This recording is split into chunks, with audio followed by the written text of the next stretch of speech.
platform adı altında olup İHA aracılığıyla inşallah kardeşlerimize ulaştırılacaktır.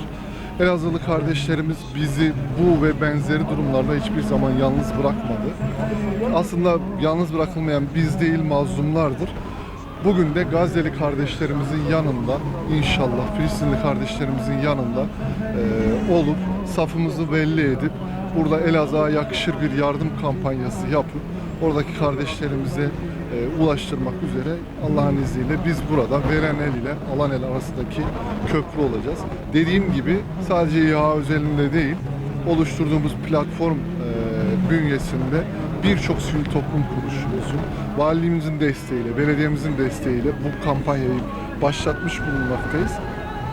Bize yakışır bir şekilde de Allah'ın izniyle bunu tamamlayıp Türkiye'nin birçok ilinde, 81 ilinde olduğu gibi Elazığ'da da bunu gerçekleştirip oradaki kardeşlerimizin yanında olduğumuzu Allah'ın izniyle göstereceğiz.